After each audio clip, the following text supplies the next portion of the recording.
Hey everyone, I'm Travis Wright, and you're listening to I'm a Fan Of, your show for music, comedy, and more. As always, if you're a musician, a comedian, or just someone that does something interesting, please reach out to me on Instagram at TravisCanListen. You can find me on Facebook at I'm a Fan Of, or you can reach out to me through the website at I'mAFanOfPod.com. This episode, I have the pleasure of talking with a hilarious stand-up comic from right here in Dallas, Paulos Feerow. Super funny, and honestly, I should have had him on here sooner. He's been making me laugh for a very long time now. I always have a good time when I check him out at a show. And he was just as much fun to chat with in this interview. So I hope you enjoy him as much as I do. He's very creative with his stand-up. He's very interesting. And you hear me talk about it a little bit. He's got lots of little changes and left turns that you don't think about. And he says a lot of intelligent things while also kind of sounding kind of his words, dumb, which I would not say it that way. That was the way he described it. But I liked it. It was kind of like you're listening. I'm not going to exaggerate. I don't want to say anything that's insulting because I don't mean it to be insulting. But I think he's a very funny comic, and I think you would absolutely enjoy going to one of his shows. So please check him out on social media. Be sure to go check out a live show. And for now, just check out this interview. This is Paulos Feerow. Enjoy. The I'm a Fan Of podcast. Music, comedy, and more. All right. Paulos Feerow. What's up, dude? What's happening, man? What's that? Thanks for having me on. Of course, man. You're super funny. We were just talking right when we were walking in. Like, I've got to see you multiple times now. And I realized you kind of fell under my radar because I've seen you right in the middle of a lot of shows. Mm-hmm, you know what I mean? Yeah. I've never seen you as the opener or the headliner. I've caught you just directly in the clump. That's kind of where I reside. That's where I live. It's like in the middle of a show. In the middle. Yeah, but every time I was like, like the last time I was like, I literally put a note in my phone. I was like, remember to text him. Okay. I was like, yeah. I was getting a little jealous. All my buddies have been on it. Oh, shut up. No, I'm joking. Well, I mean, we were talking about it before. Yeah. Every time I feel like I've got a good grasp on our comedy scene, I'll meet, 5-6 more people who tell me about 5-6 more people. Yeah. And you're like, God, there's just a huge group around. It's crazy. Here. I mean, I know that you're a part of DFW Comedians, which is a Facebook page or whatever. But yeah, like at a time there was like 700 or something. I don't know what the count is now, but there's like close to 1,000 people on that page, and you're like, not all of these. Like, I see the same 200 people all the time. Not all of these people are still doing or live here. Yeah. So yeah, it's a big scene. I mean, I even went to I live closest to the Dallas Hyenas. Okay. So every now and then I'll just pop off over to their open mic. For sure. And when I finished up an interview here last night, I went over there, and or not last night, Wednesday, and it's still just like there was a whole group of new faces. Like a bunch of them weren't very good, but they're trying, Yeah. and you we realize all start like off there. Yeah, I was like, so looking at that group, I was like, man, in 6 months there's going to be like 5 or 6 people who are really trying to do this after this open mic. So it's exciting. But you, dude, you've been doing it, what, 10 years, 11 years now? 11, yeah. 11 years. Yeah, 11 years. Oof, just celebrated 11 years in February. Why do you say ugh? I don't know. When I first started, I thought, so I don't have, my plan has always been like, small goals will defeat that. Like, write a good joke, right? Have 5 minutes, right? Get on X show, whatever. So, and then, after a couple of years, you're like, okay, well, in like 5 years, I should not be in Dallas anymore. And I'm still here. It was funny. Me and a buddy of mine, Tyler Simpson, big up Ty. But he and I were supposed to do like this, like cross country, like tour, like idea right before the pandemic happened. That's like fun. that was stopped. and then the world went to hell or whatever. Yeah. So, like I find myself nowadays like kind of picking back up the momentum that I had right before that happened. And like I don't think in those terms anymore or having these small goals because like honestly you can really make it anywhere. Like, shout out Ralph Barbosa who just did late night from being a Dallas stand up, so like you can literally do it anywhere. You just kind of have to have like, the right motivation and just get your name out there. So I don't know, long-winded way of saying like, I said because like I'm like, oh yeah, I am still in Dallas comedy, but I get to do like a lot of cool shit. It's fun. It's fun out here. My background's in music, and when I was like 19, 20, we were traveling around playing music, and I was into like rebellious punk rock music, and I was like, I got to get out of here, man. Like, this fucking place is holding me back, blah, blah, blah, blah, blah. And then I went all over the country and I realized, like, it has nothing to do with this place. It's me. It's me. Yeah. And then I realized, like, man, people, we have some differences, but they're kind of the same everywhere you go. 100%. You 100%. find the same clumps of people everywhere. Oh, and God, and after all of that, then I started to really, really love Texas. And then we've lived in Dallas now for probably like close to 10 years, my wife and I. Where are you coming from? Well, I grew up northeast of here, not very far, like an hour away. Okay. But like Dallas proper, and I really love Dallas. Yeah. I've grown to, like, I am definitely a Dallas snobby. Like, I like this city. You know what I mean? Yeah, and for sure. it's like, it just took me a few years to find all that it has to offer. Yeah. Because if you, like, I get it, like, when people move here and they don't know the little spots, it can be kind of a shitty city. Like, 100%. You know what I mean? If you don't know where to go and you start hanging out with the crowds that you don't really get along with and you think that's it, it's like, oh, this sucks. But where would you have gone if you left? Where would you want to go? Man, like, at least in your mind back then, what were you like? If I can just go here. probably New York, obviously, is like, the answer. Oh, I mean, because like, okay, so I've done shows in LA and I've had a great time doing shows in LA. I cannot see myself living out there, even though the fucking weather is beautiful. Like, oh man, like the weather is so nice. Anyway, Yeah, like the day we're having today is like 70 degrees and sunshine, and we'll have this like 5 times this year. yes, And that's just their weather. That's just their weather, like year round. And then like they get rain, but who gives a shit? But I love it out there, weather-wise and show-wise. I don't see myself living out there. New York is one of those places where if you're good, you're gonna, I think, be great because you just have nothing but shows like constantly happening. Also, I think like people there take it a little bit more serious. I've never been there, but the comics that I hear like on podcasts and stuff from there, you can feel it. There's like an intensity to them. Yeah. And not in a negative way, but it's like it's like they hit the stage and they're like, I'm not fucking around. Yeah, I'm here. It's like the nerdy, like I am in this to fucking win it kind of group. And that, that iron sharpens iron kind of mentality, like that seems dope to me. My biggest hang up with like LA, and you know what, I feel like LA, like if you've made a name for yourself, that's a good place to be, right? Besides that, like I remember doing a contest out there, it was like 2016 or something like that, and the girl that went up right before me on the show, it was funny, I wanted to make a joke because she was wearing a blue flannel and I was wearing a red flannel. And I was gonna be like, oh, I guess Bloods and Crips. But I remember like what turned me off is she got up there, she did, you've seen this, I swear to God, you've seen this a million times. We're just like, okay, what am I gonna talk about? And I was like, I just flew here to do this, and you're what are you talking about? I feel really bad sometimes judging comics so hard because I don't perform. Yeah. Right. And so I feel, you get that mindset of like, who the fuck are you to judge this person? Sure. But as a fan of comedy, I will say, it's like, did you not know you were getting up there today? What is this whole, I understand if I'm at an open mic and you forgot and you're looking at your notes, well, that's fine. But if you're at a show, a competition, something where people like paid money to come out, what do you mean? What now? Yeah. And I'll give you a slide on like, oh my God, I blanked. Oh wait, here we are. It's like, I understand like stage presence, you might just freak out here and there, but what now? It's like, unless you're, I don't know, Dave Attell or somebody, don't give me that. Come on. Because you're not about to follow that up with comedic gold. And to this person's, they did not. Yeah. It was crazy too, because it was like a packed out room, people that paid, they came to this festival to watch this weird contest with people that they probably don't know. It was pretty fun because like most of the judges were like, I say celebrity in the sense like, comics that you know of, right? So I was just kind of like in awe of like all these people are just kind of here phoning it in. And it's weird. Me and Cheyenne were, Cheyenne Jahani, past guest, I assume. I fucking hate that guy. I fucking hate that guy too. No, I love him. He's my husband. But we ended up, Two Texas Boys, just like we advanced to the next round because like we took it serious, and everybody else was kind of like fiddling like, their dicks on. I was just like, what is, I looked at him like, how did that even happen?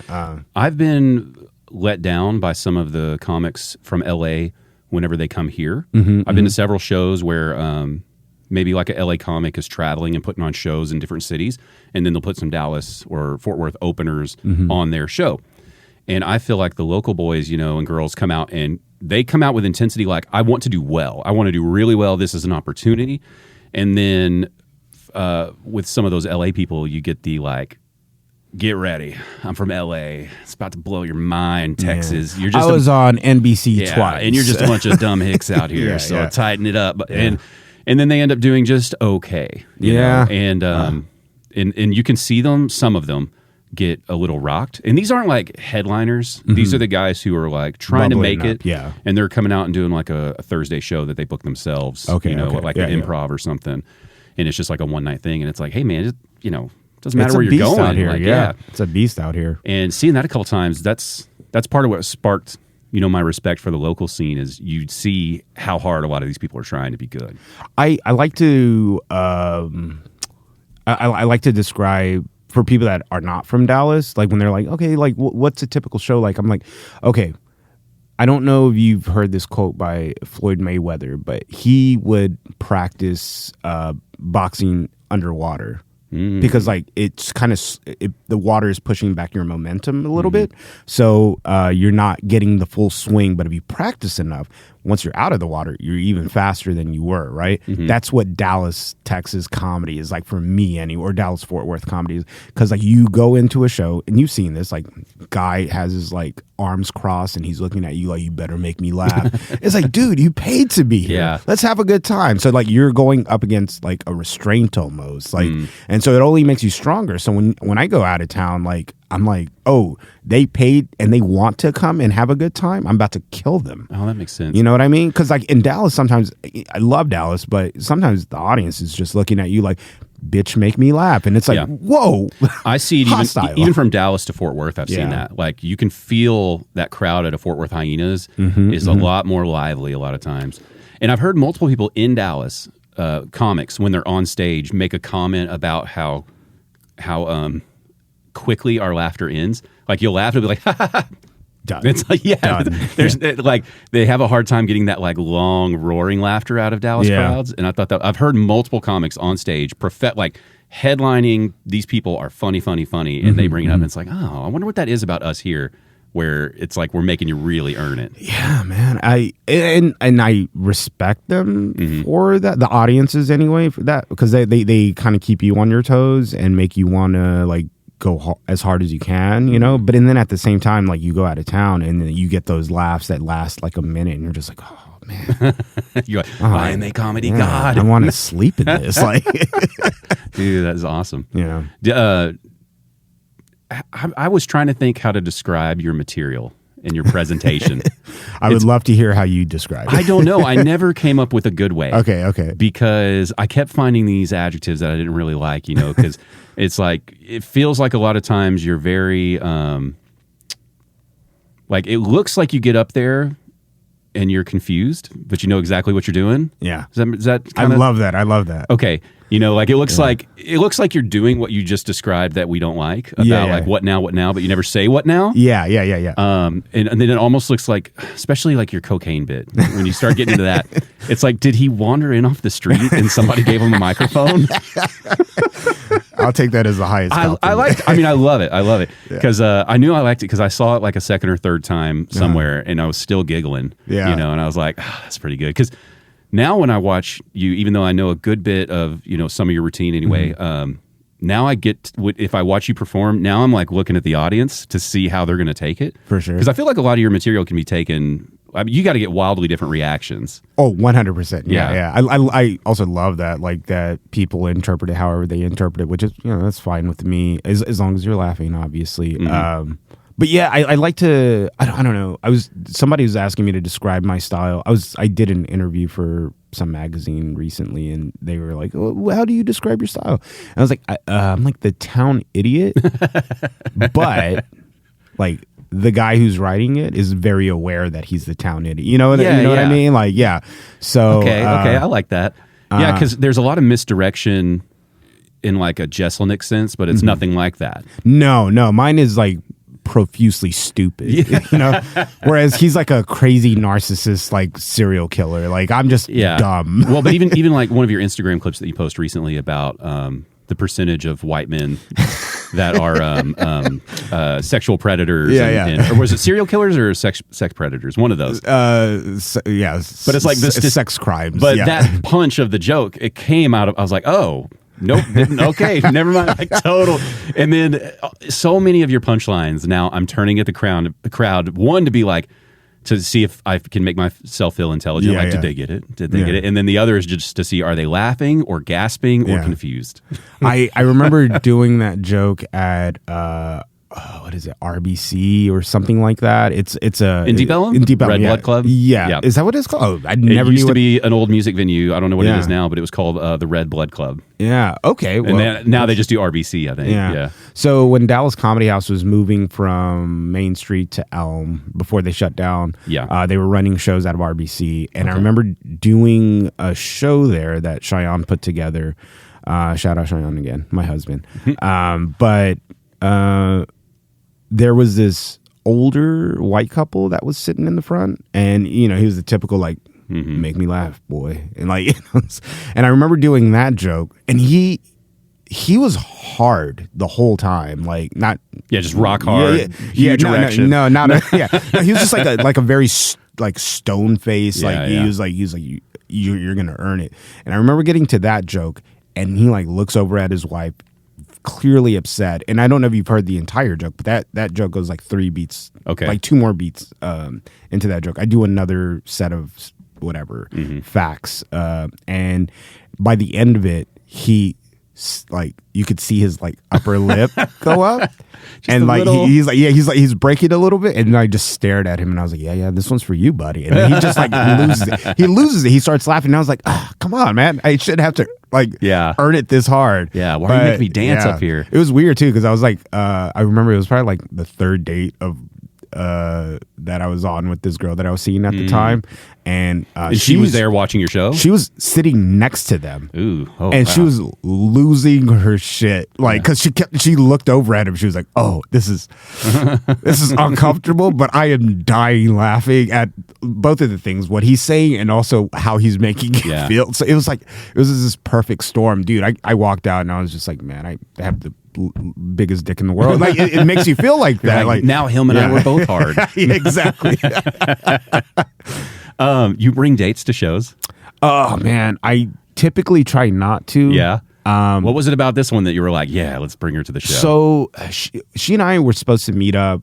I don't know, like I think it was probably like a couple of nights before that. We were supposed to have a proper date, but she had some work stuff come up.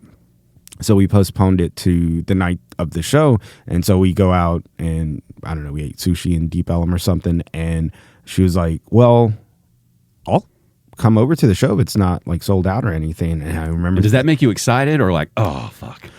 Man, it depends on the night. Like, like what about that night? That night, I was like, I don't know. I felt confident. I knew the show was almost sold out, and I just need a good crowd, and I can do my thing. I think nowadays it doesn't bother me as much as it did earlier doing comedy, because I didn't want anybody seeing me do it. Yeah. like my friends would be like, oh, we're gonna come out to an open mic. I was like, no, you're not. Like, I'm not. Here's the thing, you don't even know how comedy works in this city, so I don't even have to tell you where it's at. So like I would just like ghost my friends. Like no, it was so bad. Oh god. Well, especially open mics. Yeah. Like I keep toying with the idea of getting a huge group together to go to open mics with me. And then I think like, would I be giving them, like, would they love it, or would I be doing a disservice to comedy by giving them the wrong impression? Because on one hand, you see some really, really interesting stuff when people are forming it all, right? And then on the other hand, it's a huge ground for like mental illness and weird shit. Yeah. So it's like on one hand, it's like I think it's fun to go watch that, and then like I said, 6 months to a year from now, see somebody where it's like, ooh, they turned that thing that was shitty into this. Wow, they're getting better, dude. I don't know if he listens to the show, but Crux. I was just telling Crux Crawford. Crux Crawford. You've probably seen him. He's a taller white gentleman. He has like salt and pepper hair. Yeah, a lot of tattoos. That guy? No, I'm just kidding. No, no. But the name sounds familiar, but I might have just seen it online. I don't know. He's a newer guy, so Okay. I mean, I wouldn't fault you for not knowing him, but I was telling him because one night he had gone up like right before me, and then by the time I was off stage, he'd already left to, I guess, the next open mic. Mm-hmm. And I wanted to tell him, I was like, "Yo, dude, that was a great set." Like, because he's one of those guys where I've seen him. Mm-hmm. I saw him when he started, and he's figuring it out. Like we all figure it out. But then when you watch them like make that turn, like, oh, I get it. It's always fun to watch that. It is, and it's not even the material a lot of the times. It's like you see them getting comfortable and figuring out how they want to talk and act, be themselves in a sense. Yeah. Because it's like all of a sudden, I think they're analyzing like, I don't know what it means to be myself up here. Yeah. Right. And it takes a long time to figure that out. I mean, it's like, I don't even know these people. And then I get invested in them like they're my little children or something. You know what I mean? You're like, good job, and, but it is, it's like, then when you see them finally get a really, like they earned a laugh, it's like, you're so pumped about it. Cause it's like, even though I had nothing to do it, you were like a little bit on that journey with them. Like a tiny little bit, even if it's like, I'm waiting to go up myself and I just happen to catch your set, which, that's... Because y'all see so many more comics than I do because you're always outperforming. Yeah. So, yeah. Man, I love it in a sense, like when I get to see friends or even like close associates like do well. But that's also like, it gets to you at a certain point where you never want to accidentally have that shit bleed into your brain, like what they're saying. What do you mean, like their material and what they their style, their material, their cadence or whatever? Like I try my best to catch parts of people's sets, but I can't, like, unless I'm like producing the show, I can't sit and watch your entire thing. I just can't, and that's more because like I don't want that to influence something in me, which I don't. If somebody does something and it makes me think of something, that's one thing. I never want it to be like that direct, like now I'm talking about, I don't know, fucking eggs because that guy talked to, whatever the fuck. Yeah. But it is fun to watch people though, but I try to do parts, not the entire thing, if that makes sense. Interesting. Yeah, I always feel a little bit bad for y'all because I think once you perform for so long, you just can't watch it the same anymore. Oh, dude, no, you're just analyzing it at that point. I hate that I've become the guy that's like just nodding my head at a joke, like, that was good. Yeah, like you're giving approval. Yeah, good job. Yeah, I'd rather just laugh, but I'm like, oh no, the mechanics of that joke, and the 1, 2 plus 3. It's like, shut up, like. Yeah, I even thought about doing some of the comedy classes and stuff just to pull back the curtain a little bit, and I decided like, no, I just want to have it from a fan level and keep it on that side and enjoy it from that.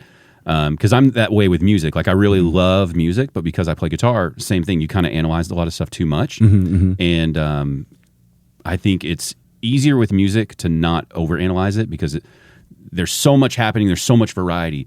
But comedy, it's like it's only really done one way in terms of venues, performances. Like it's a microphone and a person talking. Yeah, it's not like a whole lot of different stuff happening. Now within that there's a lot, but yeah, for sure. So it's real easy, like you said, kind of the mechanics of it. It's like there's only a certain amount of ways that you can do it all. I mean, it's funny. I when I first started, me and my sister, and then mostly it would just be me, but sometimes my sister would come with me. I would go to open mics, and I didn't sign up or anything. I would just like go and watch an open mic. And I remember I met Paul Varghese, and we would talk. And I think it's one of those things like, we're both first generation, whatever. Yeah. And my cousin Moses, who's the one who like pushed me into he knew Paul as well. But I remember talking to Paul. I was like, oh man, this is something that I think I would like to try. And he gave me Dean Lewis's information. And so I remember I had the money ready. It was the night of the first class. I messaged Dean. He was like, yeah, just, come up. This is how much it costs. And this, we'll get started from there. And I remember, it may have been my cousin Moses. He was like, "Hey, there's also this open mic that's on Monday nights," because that was the night the class was. And for any old people listening, you probably remember Dyer Street, which was the worst open mic, but it was the best. Over by SMU. Yeah, yeah. It's the worst open mic. But so it was Dyer Street Bar, and so I remember thinking like, okay, I can take this class, or I can keep this cash, have a couple of drinks to loosen up, and just get on. And that's what I ended up doing. And I that's no knock on Dean or anything. It's more of a I just needed to get on stage. I needed to pull the Band-Aid off and just like do the thing. And the reason I say that's because I ended up teaching a class too at Dallas Comedy House. So like cycle. Yeah. Yeah, it's interesting because everybody's got a different path getting into it, Yeah. The you know what's interesting about Dean is I don't know much about him. I want to watch his stand-up, but then you start looking him up and it's like Dean's done a lot of shit. Yeah. And a lot of those comedy teachers, you wonder like what's your pedigree, and then it's like you can pull him up and it's like, oh, he's done a lot. He's done quite a bit. Yeah. And so part of me kind of wanted to take his class just to see his process. For sure. You know what I mean? And just kind of watch him teach what he knows and then compare that to just with what I've observed as somebody who just watches it. But then I still get worried about it's going to change how I watch it all. I don't want to do that at all. I don't know. I get a little paranoid about it because I realized I love it. It's probably one of the only things that I'm a fan of that I don't try to participate in, right? Like every other one of the things that I really enjoy is some sort of hobby of mine. And this is one of the things that I enjoy where I don't do anything with it other than, interview people and that kind of stuff. So yeah, I mean, well, you're definitely a part of the community because, like, you talk to us about the thing that you enjoy. Yeah, but there will always be a degree of separation in a sense. You know what I'm saying? Yeah. Like, I'll never know the feeling of sitting in the green room, waiting to go up on stage. Did I have a good laugh? Did I bomb? The politics of navigating y'all's scene. It's like everybody likes you when you're just saying good things about them, right? Right? That's fair. That's fair. So it's easy to be liked when you're just doing this. But when you're like trying to make it and you're not competing, but you're competing a little bit. It's but you say you were a musician, so you probably know how those things feel like, you don't need to be on this side of it. Like bands were always like overly supportive to the point that it was a little nauseous. There wasn't a lot of like, you fucking suck, and that kind of stuff. Whereas you're describing improv now. Yeah. The way improv troops and especially people new to improv, where it's like it's amazing and it's like save my life, and that's it's like it's fun, but a little bit of honest, objective criticism is fine. Yeah. Oh, man. Did you do improv since? Because I know you've done a lot with when it was Dallas Comedy House and Dallas Comedy Club. Now, you perform a lot there. So you were doing improv as well.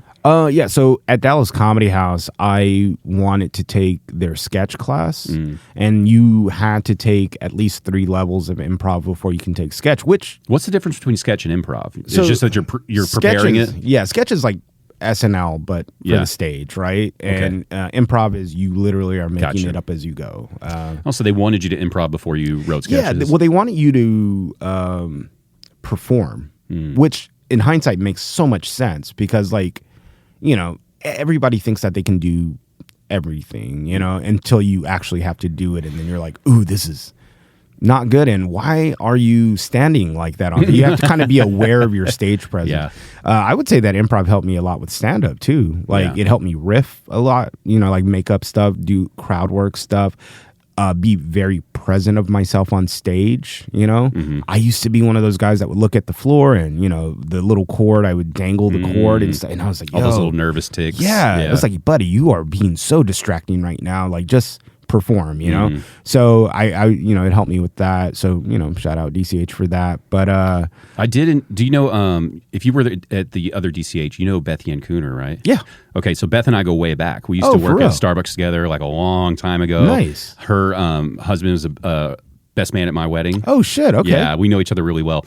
And the watching her, like knowing her for a long time, and then watching her do improv was pretty incredible because she was never an introvert like with her friends. Yeah. She's a very extrovert person. but she would never go and perform in front of somebody like that. Yeah. And so we hadn't seen her for a couple of years, and she's like, I'm doing an improv thing if you want to come check it out. And we went, and I think we went to one of her early shows. I don't know if it was her very first one, but it might have been like the second or third, like very early of one of those first classes. And she like got out there once or twice, but was mostly kind of hanging on the side, you know? And even that for her seemed like a huge, like, damn, she got out there. Like, I didn't think she'd do that. Yeah, like because she gets, at that time she would get very nervous. And like, it's weird. Like, she didn't care what people thought about her, but she was still very nervous about doing well, maybe. Yeah. So, and then it was like another couple years went by, and it's like she's just owning the stage, doesn't give a shit, and just going out there and watching that transformation of somebody who you would think she's, you know, we were literally thinking like, I hope she goes out, you know, the first time we saw her, I hope she takes that leap. And then to go like, oh yeah, she's just a performer now, you know, she just does that. It's pretty incredible what improv can do for some people. I feel like no matter what you're doing, like whatever your creative thing is, like the stage is super addictive, man. Like the first time I ever went up, like at that Dyer Street one, I remember I went up, bombed horribly, and I got off stage and didn't get back on. Well, that's not true. I did it for a couple more weeks, and then I stopped doing it for like 8 months, but I would still go to open mics because I wanted to like just absorb. And I wish somebody would have let me know at the time, but you don't have to watch everybody until the open mic ends. Yeah. Like that's why I can barely do it now. Yeah, but no, I remember like, so for 8 months I was just like watching everybody, and then I, you know, finally signed up again. And I remember going up and I bombed again, but I felt like, I want to do that again. Like I want to do it right now. What made you take the break? I was just scared. Yeah. Like I ate so much shit that I was like, oh, there's no way to recover from that. You're not funny. It's not going to happen for you. And you kind of have to get past that a little bit. You have to like push that part of your brain to the side and be like, okay, but if you keep on doing it, you'll figure it out. So were you just trying to hype yourself up in those months? Like, or were you like, I'm done, and then it came back? So I don't think I've ever told anybody this, but I would sometimes go to open mics. Not sometimes. A lot of times we'll go to open mics and I would sign up under another name and I would wait for them to call that person. I'd be like, okay, something in me is going to get up and go up if I really want to do this. But I was just afraid. Like, yeah, so it gave you the free pass to just not. Yeah, just to not do it. Yeah. Interesting. Yeah. And back in the day, you know, show up, go up, sign up, or show up, sign up, go up, or whatever it is. So when you signed up, they didn't know who you were and like what number you signed up as, because they're scrambling the list anyway. So they didn't know who I was. You know? Wouldn't it be funny though if like 5 weeks later they're like, Julius, man, where you been? I would sign up with a different name every time. Oh, okay. Yeah. What were the names you used? Do you remember? I can't fucking remember, man. You didn't have like a steady. No. I was just like as generic as possible. Yeah. Mike Smith, you know, whatever. Yeah, like, oh, that's too funny, man. Yeah, I could see that. I could see that paralyzing fear, but that's a pretty clever way to give yourself the easy out. Yeah. You know? Oh man, one day I remember I was sitting. I don't know how long you've been around DFW comedy, but the open mic host at Hyenas used to be this lady named Patty, who was rightfully frightening to all of us. She was just like this lady from Boston who just like talked shit to you. And I remember one time I happened to be sitting next to her, and she was like, you know, where's Mike Smith? Who's Mike Smith? Where is he? And I was just like, I'm not going up tonight. And you're just sinking further in your chair, like, not this guy. Not tonight. Yeah. She was just like, it was, oh God. Yeah. That's hilarious. You were talking about, you know, you took that gap and then you got back up there and you felt relief that you were on stage even though you bombed. Yeah. What do you think it is? What do you think that feeling is on stage? I think it's kind of like what you were talking about with Beth. I think it's just like you get addicted to whatever the feeling is, like that you're getting a reaction, that, you know, people are genuinely just like listening. Like, I'm a middle child. Like my parents and siblings ignored me most of my life, you know? So I get up on stage and I start talking into a microphone and people will stop and listen to me. And it's just like, oh, this is attention. Yeah. It's attention. It's like, you know, you're seeking some kind of weird validation. In some cases, I know in the beginning I was like seeking like something like show me that I've done something for you. But now it's more of like, did that work? Yeah. Did that get you?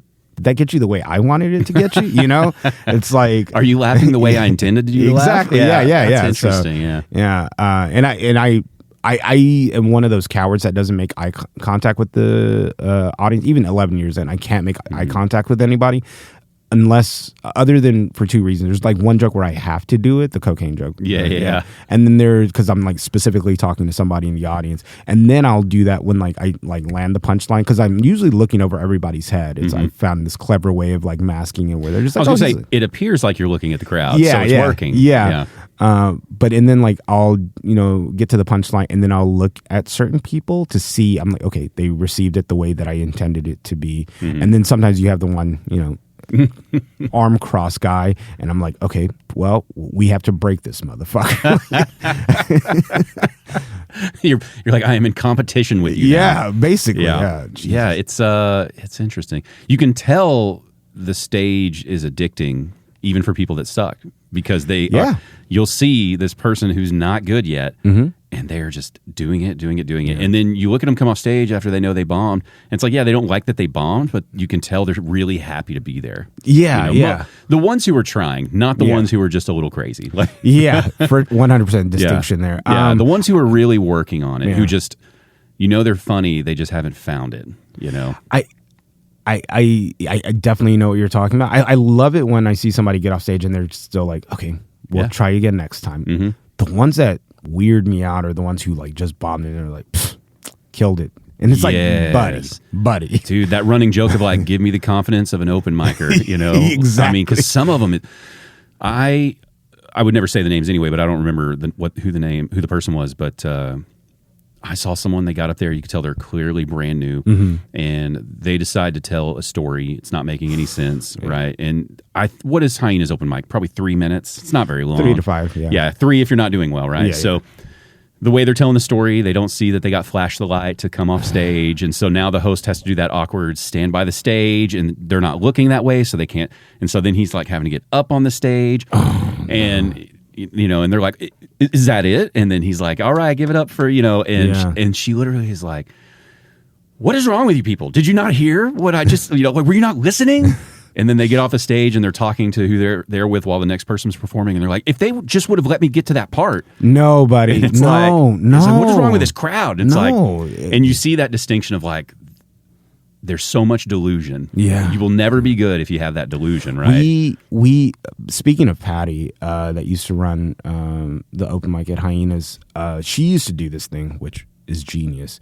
If somebody was going over, like, and I don't mean like she showed the light and they didn't get off stage. It's one of those things where it's like, get off. And when they wouldn't, she would just start a clap and would make everybody else, and all the comics would clap too, like to drown out the person. I remember this one guy thought we were giving him a standing ovation. And I was like, no. He takes the mic off the stand. He's like, so you want more of this? Yeah. We were like, no, get off. Like, that's what we're telling you. Like, dude, and he went home and he was like, dude, I crushed it. Yeah. Drinks on me. Yeah, my God. Oh my God. Yeah, I go through phases of when that stuff makes me like happy that like good for them, they're trying, they got a place, to where I'm like grinding my teeth and I'm like, please don't pull a gun out of your pocket. please don't let this be your manifesto, suicide. Oh, jeez. This is why I can only do like 1 or 2 mics a week now. I can't do more. Yeah, it's brutal. I try to do it for 2 reasons, because most of the time I enjoy it, but sometimes it's excruciating and I'm there for 20 minutes and I go, because it's just bad and I can't. But it always reminds me, how hard it is to craft a good joke. Yeah. It's difficult, you know, and I like going to an open mic to be reminded that like, this is hard. Yeah, it's like a process. And everyone you've seen, unless they're just a freak of nature with talent, they started like this. And so just kind of, it just levels me. And then I feel like by watching that, then when I go to a headliner show or even just a stacked local show, it's like it's almost like I remember to laugh more, because it's like, man, that took effort. That was funny. You just watched that shit show the other night. Like, look how good this is. And I do like it. But I also like, I want to bring those groups, because I want to run these experiments where it's like, will you, even if you're just barely okay, right? You're brand new. Like, it's like, will you get better if there's 40 people in there or will you get worse? You know what I mean? Yeah. I would love to run these experiments and just have like a bus that just takes people to different open mics and just see, like, does it make people tighten up and crumble, or do they like wow, loosen up, get a couple claps and laughs and go? That's interesting, because we were at Dallas Comedy Club the other night, and for whatever reason, like, it got like packed out. Like it was like their open mic has been consistently good for a while. It has been in terms of crowd. Yeah, it has been. I think like I didn't do it the last 2 weeks, I want to say, something like that, and then I had a show the week before that, so it was like 3 weeks I hadn't done it. And it's usually like a pretty good audience, but this was like exceptional. Like there was like, it was packed out. And I remember I was talking to Cheyenne again, my husband, but we were talking right before we went up, and he was like, "Oh man, I want to work on something new." And I was like, "Yeah, me too." And we were both in that mindset of like, it's a packed room, let's go to Old Reliable, you know. And I remember I went up and I was like, literally last minute, I was like, fuck that, I'm doing the new stuff. I gotta work on this new stuff. And I'm so happy that I did, because they responded really well to it, and that's what I need, you know. But you always have that weird like, oh, should I entertain the crowd, or should I do what I'm here to do, which is work on like crafting this joke? Yeah, that's an interesting thing, because I've heard a lot of seasoned comics give different advice when newer comics are talking to them. Like, just if I'm just chatting with them at a bar or something, and somebody walks up to talk to them and ask them a little bit of advice, and all of them are qualified to give the advice, but they give different advice. You know, some of them are like, when you have that crowd, that's a great time to try new stuff, because when's the next time you're going to have a crowd to test it on? And it might land really hard, and blah, blah, blah. And then others are like, you get a crowd like that, it is your A+ material. You know, and it's interesting to see all those different approaches, because the same people that are giving those two different sides of it are both successful. Yeah. You know? And I don't know. I wouldn't, I would say that if you're going up, especially if you're going up every week doing new stuff, that's probably more harmful than helpful. But if you've done it for a while, do what you want. Like that's my advice to most people. What is your version of for a while?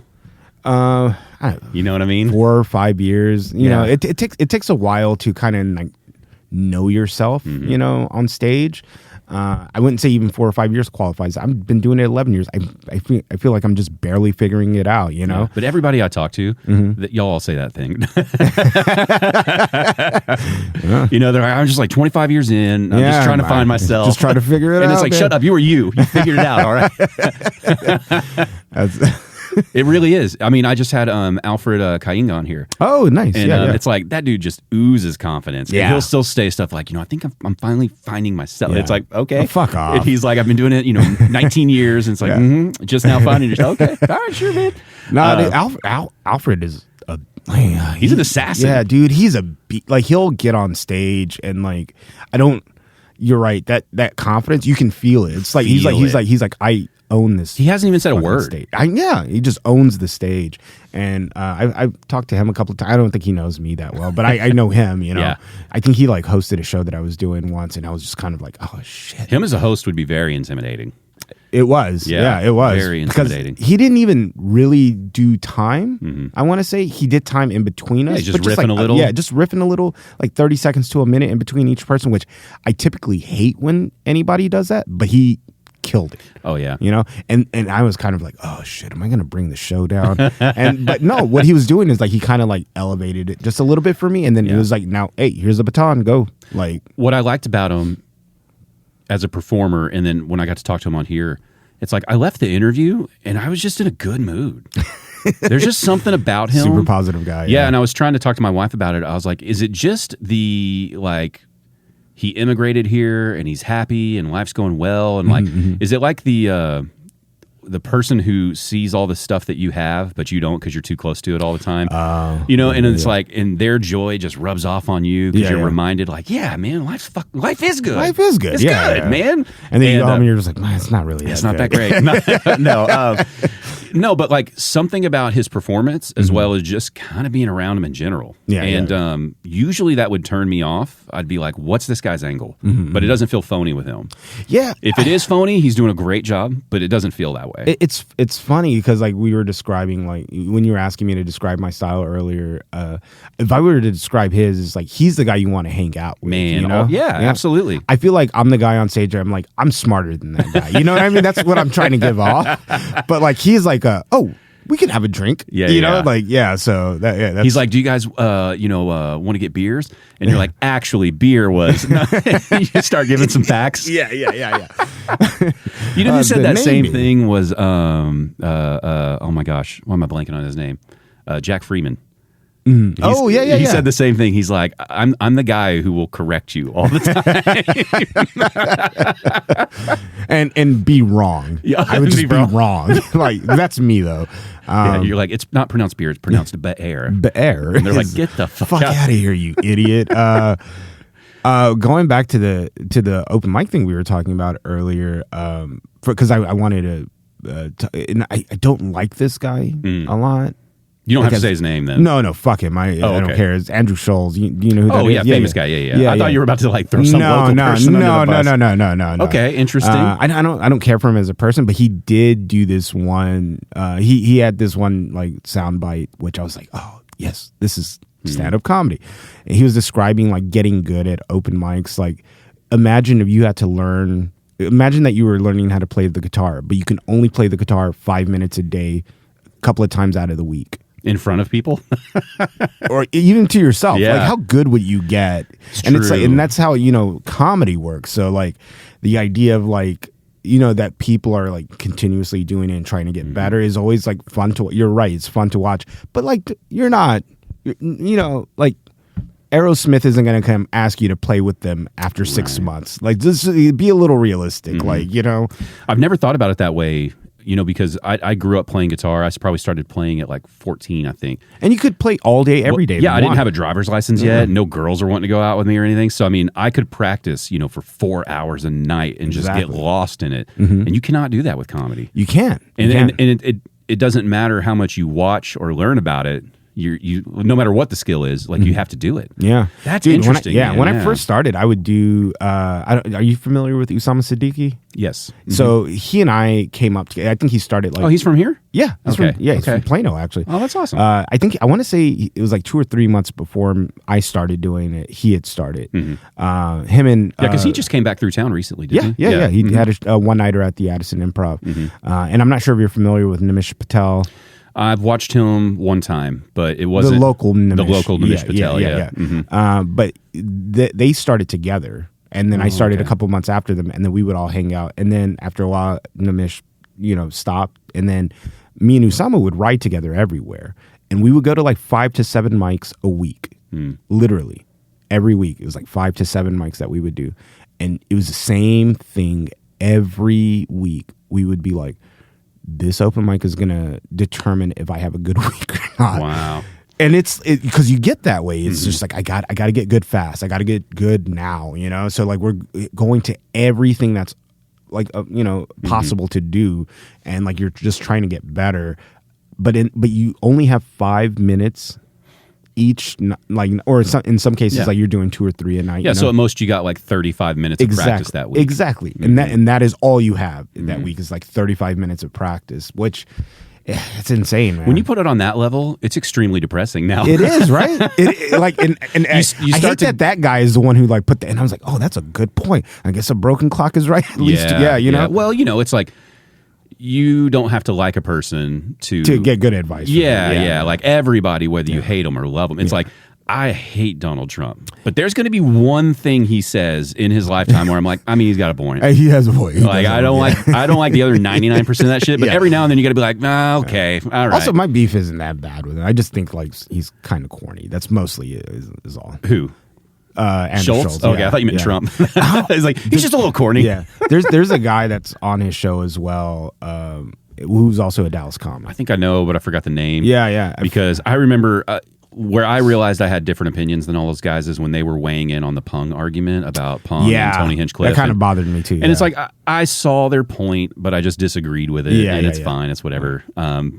But we don't have to get into that. But sure. But I know who you're talking about. I cannot remember the name right now. I can't remember his name. Is he an Indian guy? Yeah. Mm-hmm. He used to be. Well, I remember him being here during the summers. I think he was in school, but I remember he was like so quiet and would keep to himself. And now this personality that he has, like for that podcast or whatever, I'm like, who is this guy? Like, and he talks about like Dallas comedy. I'm like, bro, you were barely here. Like, yeah. I think Dallas has been doing well for a while, but there's always a lot of room to grow, right? 100%. As a scene, and I'm really excited about Austin popping off. Yeah. And I want those two scenes to spill over quite a bit. Dude. You know what I mean? I want the DFW folks going south. I want the Austin people coming up north and just making this incredible, and even the Houston people, San Antonio, I'm not leaving that out, but 100%. Just make this incredible scene where, comics from out of state can come down this line of clubs and just be like, Texas fucking rocks. I shit you not. I remember when I was running the show at Dallas Comedy House, I used to run a weekly there, and I would always get like Austin and Houston comics out here. And at one point, I was like, okay, I know so-and-so from Houston, I know so-and-so from Austin, and I know so-and-so from San Antonio. Mm-hmm. What is stopping us from having like this, like this line that people can come through? So you don't have to really mess with the clubs, you know? So it was just your me, little mini tours. Yeah. So it was me, Brian Breckenridge, Lindsay Goldap, who owns Stomping Ground. Mm-hmm. And then I had some people from the Secret Group in Houston, some people who run shows out in Austin, specifically Buzzkill at Buzzmill, and then one person who runs, I forget the name of the show, but it's in San Antonio. And I set up this group message, and I was like, okay, this is the purpose of this group. If we can get an interesting person to come through, they can go through this pipeline of shows from this, from each city, and then that helps us all. Yeah, and you're all running support and doing the legwork. And everybody was like on board with it, but I don't know, communication broke down, and it just got hard to like manage. Well, and you're still dealing with artists, and it's really hard to work logistics we also had, like, with artistic we have people sometimes. In Denton, Fort Worth. Well, that's what I was thinking. It's like you can just go down I-35, and you can just go Denton, Dallas, or Fort Worth, or both, and then you can swing through Waco, and then you can hit up Austin, San Antonio, Houston. 100%. And it's like, that's a big... You know who does that is country music. Yeah. There is a whole crew of just kind of Texas country people that just tour around like Texas, maybe a little Oklahoma, and but they don't have to go nationally. They just do these little tours, and they're making a living. Yeah. And... Texas is big enough. I could see the comedy scene being that way. Like before you're able to nationally headline, I could see you doing incredible regional headlining tours through those areas. I would love to see it become a more cohesive Texas scene. Yeah. And I think it will. It will. Yeah. I think everybody's doing their part. It's just been under the radar for a while because it doesn't feel like LA or New York. So people are like, why am I going there? Yeah. And having Rogan move here, like whether people like him or not, it's going to be incredible for comedy. It helps. Yeah, it helps. I mean, not the biggest fan, but I see how it helps, like, the scenes. And it's giving more people opportunities. So I mean that's always a good look. You know?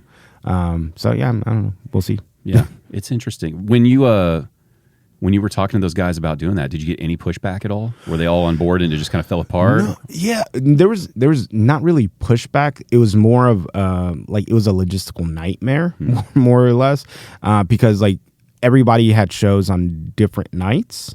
So like trying to make this work, it looked good on paper, but logistically it was hard to like pull off. Yeah, because like who's doing the Monday, Tuesday show? Exactly, yeah. Or are we going to do this weekend, that weekend, and then this person's sitting around for 4 days? Exactly. That's so true. It was like more of a, okay, I had the idea, but there was no like, then how do we really implement this? Like, and who do we start reaching out to? You know what would be a fun modification of that maybe is if instead of treating a headliner through like a Texas tour, right? Maybe you and a couple comics that you want to go with, you do a little mini Texas tour at these clubs with y'all's, right? And then another little group comes through and you guys are kind of supporting the same way. Yeah. Yeah, that way you just create this little path for Texas locals, and then you could always throw in a traveler here and there when you wanted. You said you've tried that already? No, we have done. How did you like it? It was fun, man. It was Does it actually one work, of my favorite things that I've ever done. Yeah. It was called, so the group that I started off with, we called ourselves Butt Stuff. Butt Stuff, okay. Yeah. So this was in a weird time in Dallas comedy where there were like comedy gangs almost. Like they had like names and stuff. Like it was weird. Yeah. And so That's why like, Aaron Arianpour kind of lays low now, right? Yeah. Stabbed a couple people or something? Exactly. Yeah. Just picturing Aaron says, "Oh, I'm so sorry, Violence. buddy. I'm so sorry, buddy." You're receiving this very well, though. Doing a great job bleeding. Doing a great job. But no, yeah. So we did this thing called Butt Stuff's Worldwide Texas Tour,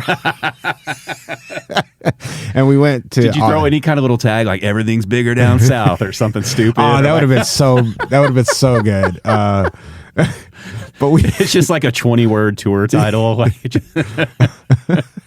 But yeah, we went to Austin, San Antonio, Houston, and we did shows in Denton and Dallas. Mm-hmm. So it was just like kind of like a short little Texas thing. And it was fun, man. We did a lot of cool shows, met a lot of cool people that I still fuck with to this day. Mm-hmm. Actually, one of the shows was run by Devin Walker, who's now on SNL. So, wow, yeah, that's fun. Yeah, so that and he let me headline that show. That was fun. Mm-hmm. But yeah, but we did the same thing. Is all the people that I reached out to were people that I had put on the show.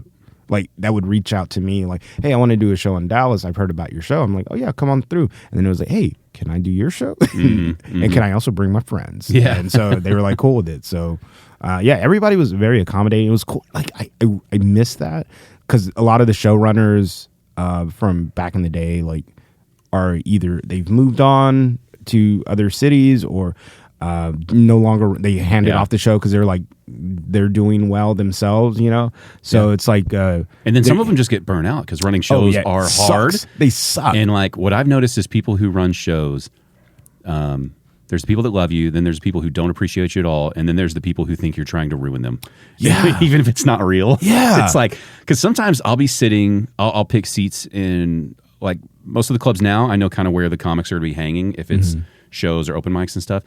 And so you hear a lot of that shit talk, that chatter going on, and you hear like it's like my little reality show of clicky drama, and you're like, interesting. It's so weird because I still produce shows, and I'm going to be actually producing a new one next year with the city of Dallas, and it's so weird when people come up to me and they're just kind of like, you don't give me a chance, man. It's like, yo, buddy, you're not the only person in the world. Like, this is nothing against you. I also don't know who you are. Yeah. Like, it's one of those things. How about start with a, hey, hello. Yeah, something. I really enjoy your show, and I'd like to know what I could do to be a part of it. Yeah. Literally, I've given people spots for just that. It's like, oh, shit, yeah, of course. Yeah, let's put you on. Yeah. But because and from the other side of it, it's like, you also want your show to be a very funny, successful show. Yeah. So if you're a very funny person, good chance you're going to be on it. 100%. You know, so... Dude, when I used to run the open mic at Dallas Comedy House, I remember seeing Ralph on... at the open mic, and I was like, man, this kid is good. He's like really good. But you don't think that and then think like, oh, let's put him on a show. Like you're not even thinking about that. You're just like, oh, that kid's good. Because you're also still running an open mic that night, and you've also got like a real life with all your other problems. Exactly. And, and I remember I bumped into him outside of Hannibal Buress's. Hannibal Buress was at the Majestic down here, and I just happened to bump into Ralph afterward, and he was like, "Hey man, what's going on? Oh, enjoy the show." He's like, hey, "Can I do your show?" Oh, yeah, of course. Why wouldn't I fucking put you on? Yeah. And it was one of those things where it's just like I just wasn't thinking, you know. And I think that's what most people forget about like people who run shows is like we aren't thinking every day like, should I put Travis on the show or not? Maybe not today. You know, it's not. That's not how it usually goes. I don't know what it is, man, but everybody, I guess it's the insecurity of worrying that you're not good enough or something, right? Yeah. But everybody gets so, like, you're so quick to be like, fuck that guy. Because it's like, I'm very understanding if people forget to get back to me or something. You know what I mean? Because I know you got a million things happening. Yeah. And it's like every now and then, just send the polite message or something. It's like, hey, man, just circling back on this, just checking up. You know, And then the other thing I always like to do, it's like I always like to give people an out where they can say no without feeling like an asshole. Yeah, yeah. Right? It's like I would just tell them like, hey, if it's not a good fit, if this doesn't work for you, if it's not a good time, something that way, like let people give you a polite way to turn something down. Yeah. And then, it's like they're going to think of you as okay, like that wasn't my thing, but they were easy to deal with. Yeah, yeah. And then if you get better at whatever you're doing, you're going to be right in line. Yeah. At the end of the day, it's like if you're funny and polite, you're going to get all the shows you want. Yeah, yeah. That's true. But I think people are just so quick. Like if you forgot to respond to somebody, or if you forgot to say, "Would you be on my show?" They're just like, "That fucking guy. He doesn't give me any chances. I think he's trying to ruin my career." Yeah. It's like, first of all, I mean, what career? But sometimes in a sense, like people aren't too far off. Like nobody's trying to ruin you by any chance. But there are some people who are just like, can't work with that person. I don't care how funny they are. Can't work with them for multiple reasons. But that's life, and it's like we are fortunate enough in this scene that there's a lot of spots you can go get. Yeah, that. Dude, I was literally, I forgot, man, I don't know, I can't remember if it was the Observer or Central Track. I was talking to somebody about that, which is like, sometimes, this is very true early on for me, and it was something I had to like grapple with, which is, I can't do everything. Mm-hmm. Like literally, it's impossible. Mm-hmm. Like I can't be everywhere at once. And, shows run around the same time most of the time, so I should be cool with the cool things that I get to do. Mm-hmm. And I've gotten to do a lot of cool shit. So I'm happy with that. Mm-hmm. And it took me a minute to say that and then believe that, because you can say that to yourself, but you have to, and then believe that part as well. Yeah. Because there's like a very petty motherfucker inside of me sometimes that's just like, what do you mean I can't feature at Hyenas? Yeah. Yeah, I said all that stuff. Yeah. And I'm still like every now and then I'm like, fuck that guy. And then they'll come up to you and I'm like, that guy was really nice. Yeah. But nah, yeah. So I mean, like, I don't know. I get to run a cool show. I get to do cool show. Whenever I want. I was in Colorado in November and I had a fucking blast doing like really cool sold out shows. Like do I want more? Obviously, sure, but I'm pretty content, like with, the stuff that's rolling in right now. Yeah, that's awesome. It seems like you're very, when I watch you on stage or I see your clips, it does seem like you're very, not content, because that seems like you don't want to do anything more. Yeah. But it seems like you're very happy and comfortable up there. Yeah. You know what I mean? Yeah. You feel like there's even though you purposely look confused, you feel very calm while you're confused. Yeah. And I definitely like it. Like the times I've seen you take the stage, I've always, like if I've been there with somebody, I usually do the elbow bump and I'm like, it's going to be good. It'll be all right. I appreciate that. And it's because there is a level of like, I know he's going to be in control of this, which is always more fun, Yeah, man. It's, I like most of us, I like deal with like anxiety stuff and depression stuff. But like when I get on stage like that, it's almost like an echo in the back of your brain. Like it doesn't register as loud as it does when I'm off stage. But when I'm on stage, it's like, yeah, okay, feel comfortable here. That's awesome. Let's wreck shop, That's cool. So yeah, I'm glad that shows. It does. Yeah, it does. When did you, like, what's your level of anxiety like normally? Okay, I was just I'm not drunk or anything, but I just came from having a drink with a buddy. If you ever wanted to be drunk on here, that's fine. I don't mind. I was like, you know what? I'm gonna bring a bottle over here. See if this guy wants to get loose in the afternoon. But now I was having a drink with a friend of mine, and she was like, oh, how did that podcast go? And I was like, oh, I'm about to go right now. I just came to meet up with you and have a drink. She was like, oh, okay. Like, how are you feeling about that, friend? And I was like, I feel like I'm just gonna be like mumbling bullshit. Like that's where my anxiety was. But then I sat down, I was like, oh yeah, we're just having a conversation. Yeah, yeah. But yeah, it's typically there. It's just like, oh God, what's today looking like? And then I do the thing and then I calm down. I have a 3-year-old son now. And I did not understand anxiety until I had a kid, but I didn't know I was having anxiety and panic attacks and those things. And it was really eye-opening. I'm 37, and it's like to get to 34, and your whole life you're just like, what the fuck's wrong with that person? Like, pull it together, or whatever you're thinking about it, right? Yeah. And then when you experience, you're like, I'm really going to die. Yeah. It's death right now. And it's like so many times to where my wife is like, are we going to the emergency room or not? Yeah. You know, Oh like my I need to go to God. sleep. So you need to tell me if you're dying or Yeah. if, you know, and it's like once you do experience it, you're like, Jesus, that came out of nowhere. And I think it was just this overwhelming fear of this kid getting hurt by something. Yeah. Because what happened was we were in a condo. Oh, and a storm came through and ripped the roof off while my wife and I were inside it. We didn't have a baby yet. Okay. It was me, my wife, and my dog, and we like are running to the closet. The roof's peeling up and windows are blowing out. Shit. And I grew up in Texas my whole life, so I never had an issue with storms or anything, right? And then it was, you know, like a year after that or something, I started realizing, or I didn't realize it yet, but like storms were kind of freaking me out, and I didn't notice it. But that would give me anxiety. I started like watching weather radars more and stuff. Oh, okay. And then You when obsess over the thing. yeah, because it's just that fear, I guess, of like a tornado's going to level us, we're going to die, and all this stuff, right?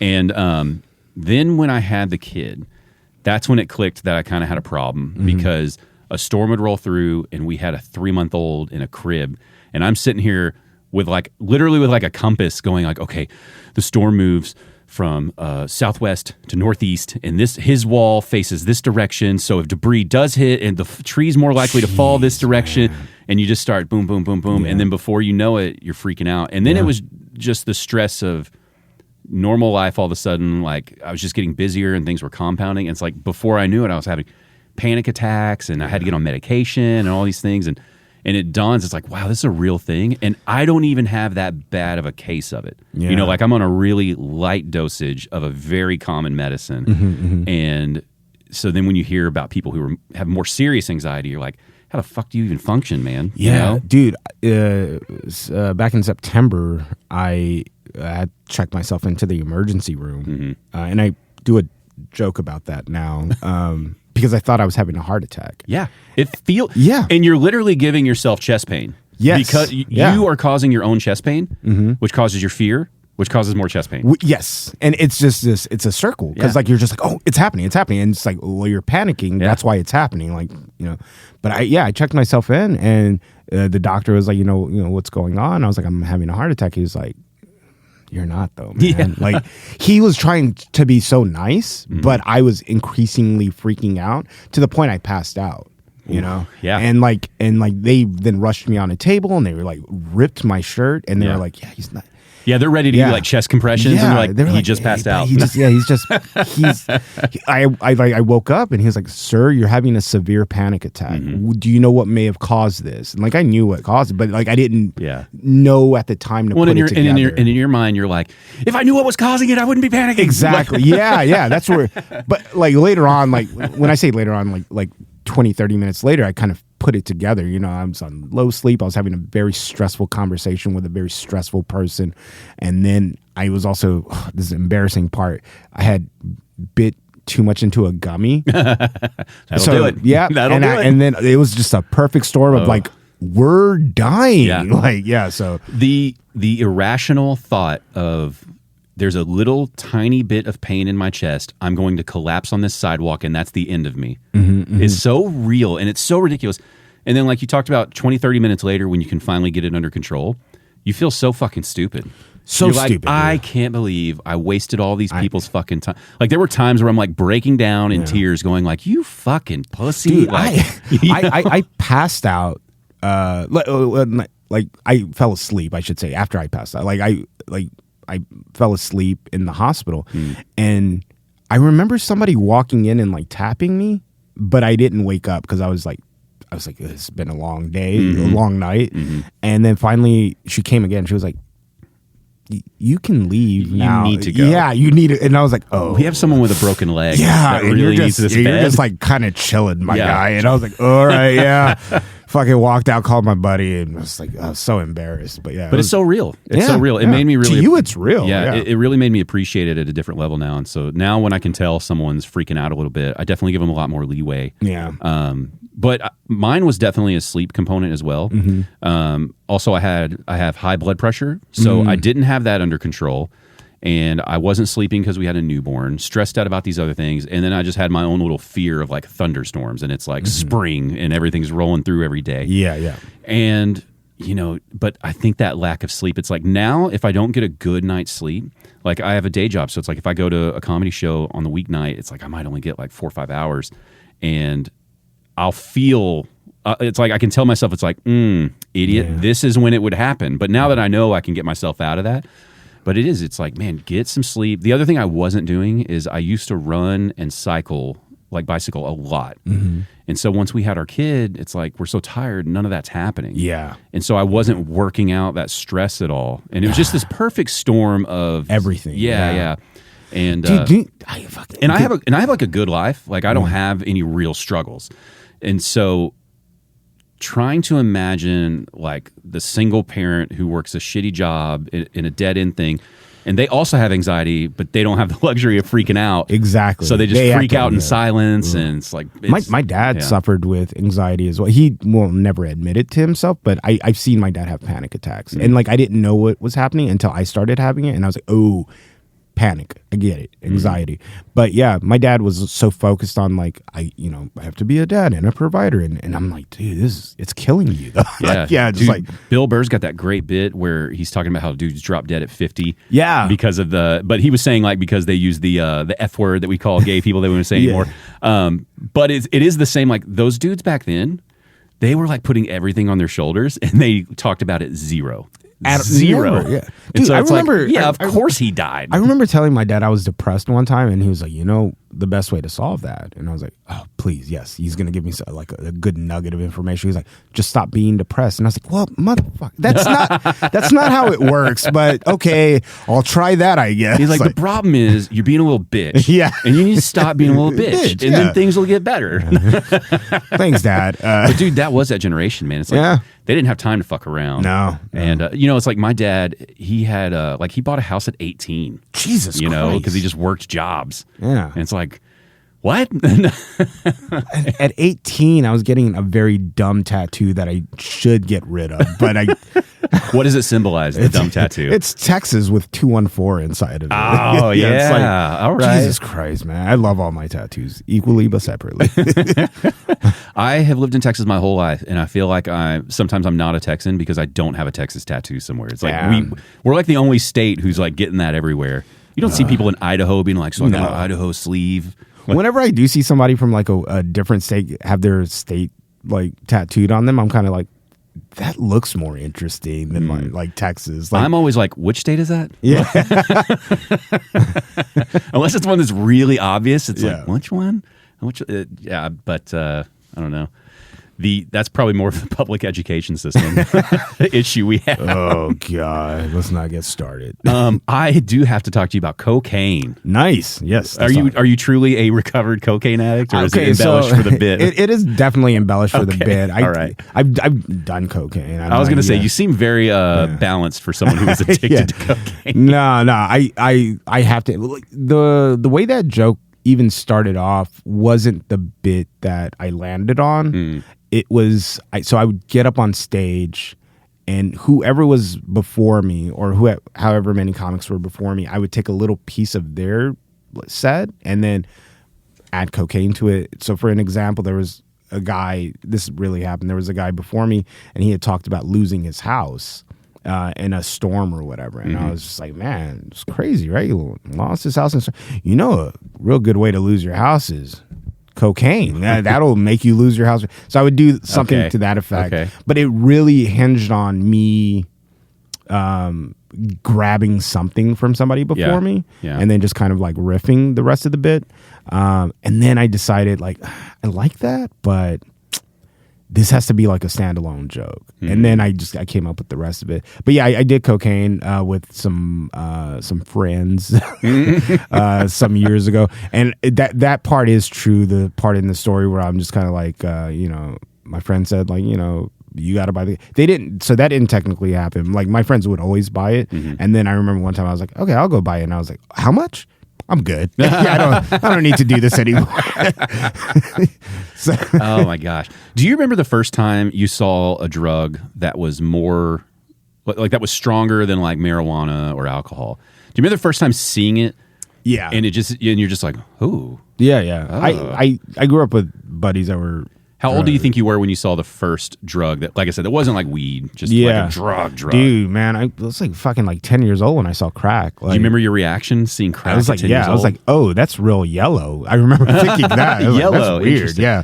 Did you have a feeling of like, I shouldn't be around this, or like, ooh, that's neat, Man, or like, you know what? I should have Yeah. had that feeling, but like again, I grew up with like buddies that sold drugs, so like, I think I wanted to feel or be cool, you know, like I can't freak out when my buddy's telling me like I'm gonna go sell this crack to someone. You know, how old was your buddy?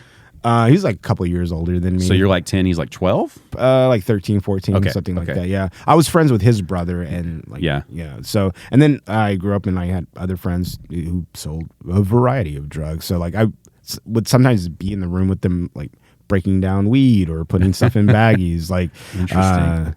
I'm not incriminating myself. No, I'm joking. We're not saying any names and it's all allegedly. We're just telling a story. Allegedly, yeah. I mean, I had a friend. I grew up in a really small town northeast of here called Copeville, COPE. Like you got to cope with it. It's out by Lake Lavon. Okay. And now all those little areas are turning into housing developments. But when we were out there, it's really shitty small town. And it wasn't even like country. Like I always say, it's more like lake trash meth town. Very white trash, shit in the front yard everywhere kind of town.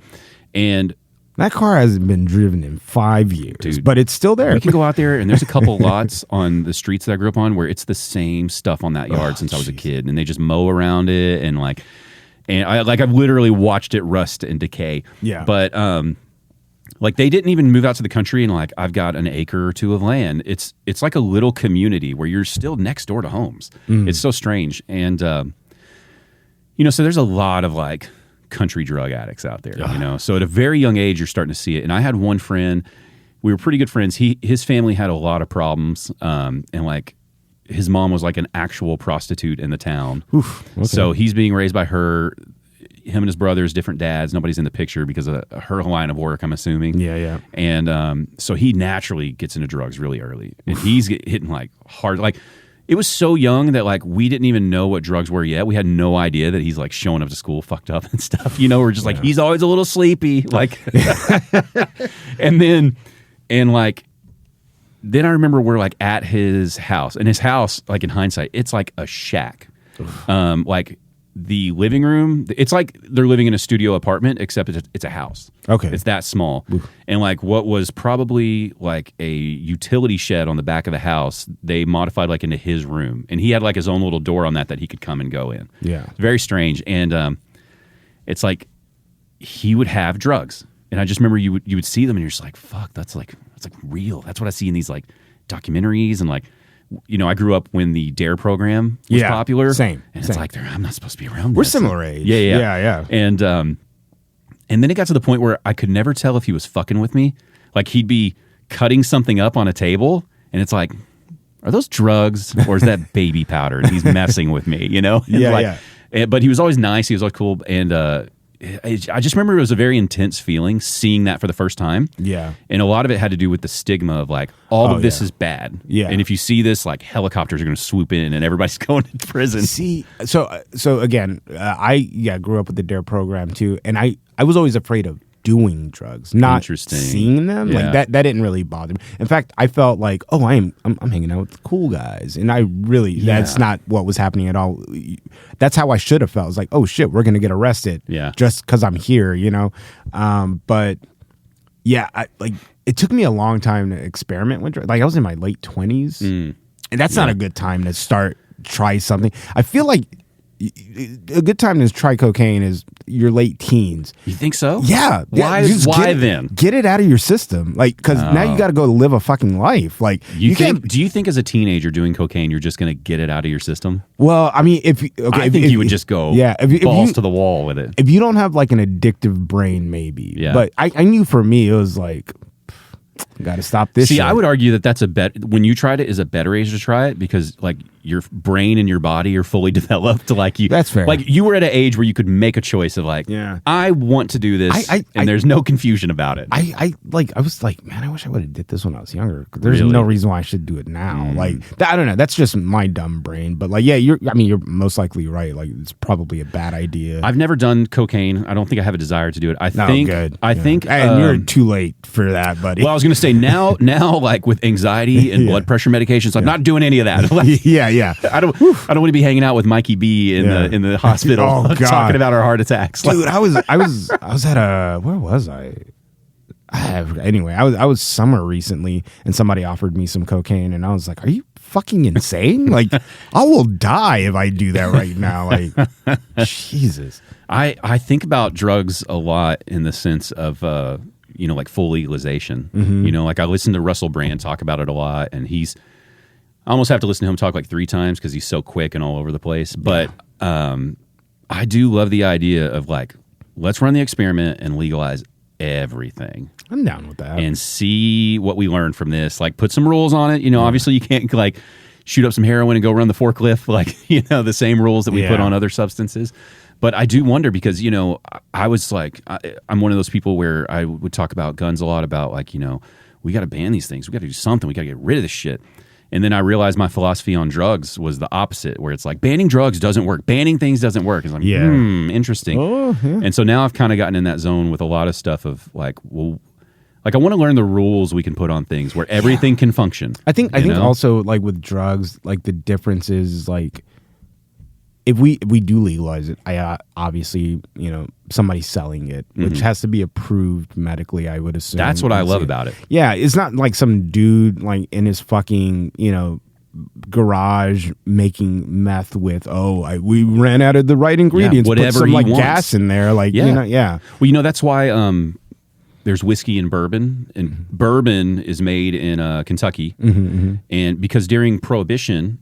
I might be getting a few details wrong, but the overall picture is during Prohibition, people were making it however they could. And so there's a lot of rules around bourbon, like you can only use the barrel one time. And I remember when I first heard that, I was like, that seems like super wasteful. But where it came from was people would get used barrels. Maybe they held something super weird and toxic in it, and then they'd mix a batch. And I believe that's where the myth of like, if you drink that, you'll go blind, because I think people were getting hurt from drinking poisoned alcohol that people were just making in their backyard.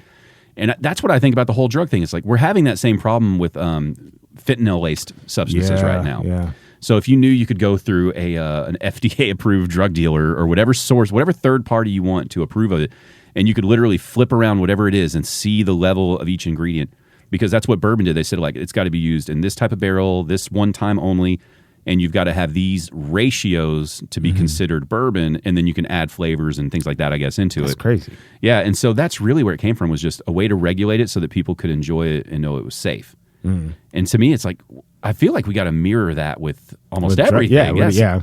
I mean, because I do wonder, it's like, would Lawrence Rosales have had a crippling meth addiction if it was legalized? Like, would he have gone a different route? Because the story he gave me is, I don't remember what he went to buy from his dealer, but they were out of it. And they were like, what about meth? And he's like, okay.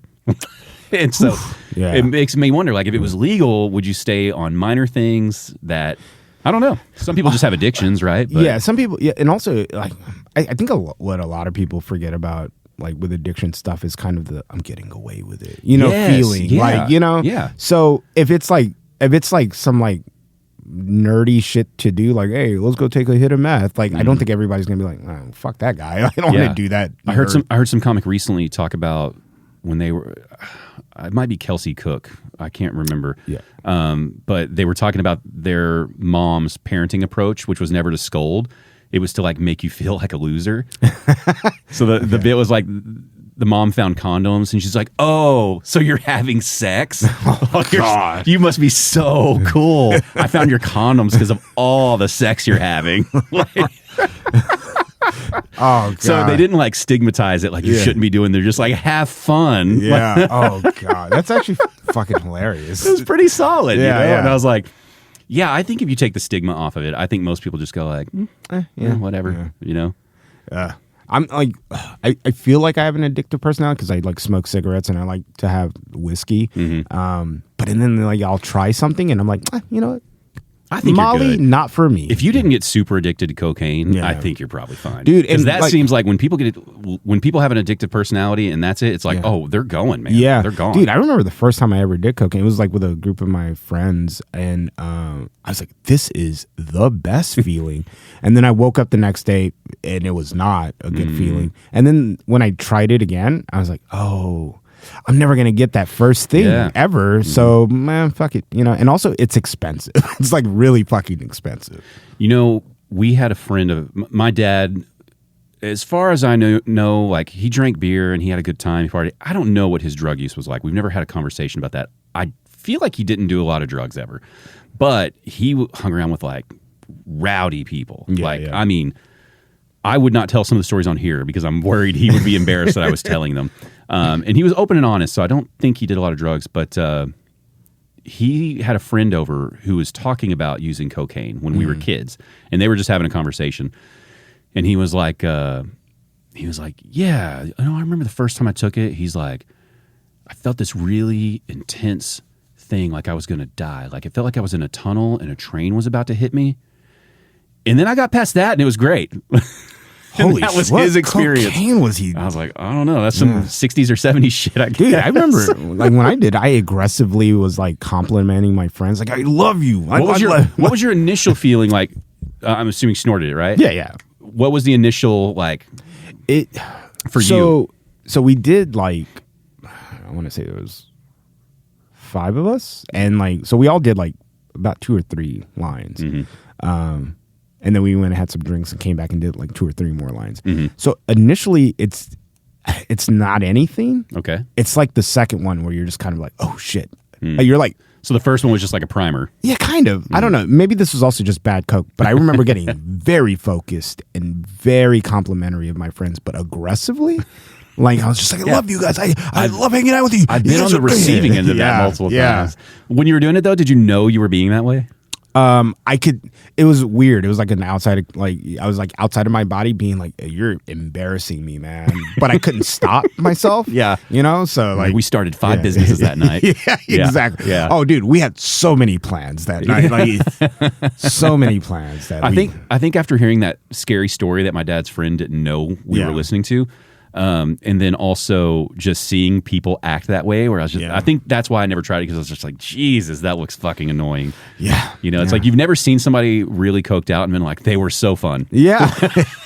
They're always difficult. Oh God. Oh my God. Yeah. What I think I would love more than anything is Adderall. Oof, I hate Adderall. Dude. Really? Yeah. I think Adderall is like cocaine, but you can't turn it off. Like it sucks. Like also, like, have you seen people with like Adderall jaw? You know what I'm talking about? It's like the same as like Coke jaw. Yeah, you're just kind of running. Like, dude, I took Adderall like twice, and I like both times. I've done cocaine way more than twice, and never had like Coke jaw. But Adderall, like both times I did it, my jaw was like, you know, I was like, oh, you look like an addict. Like, go home, like stop. You know? Yeah. When did you start smoking cigarettes?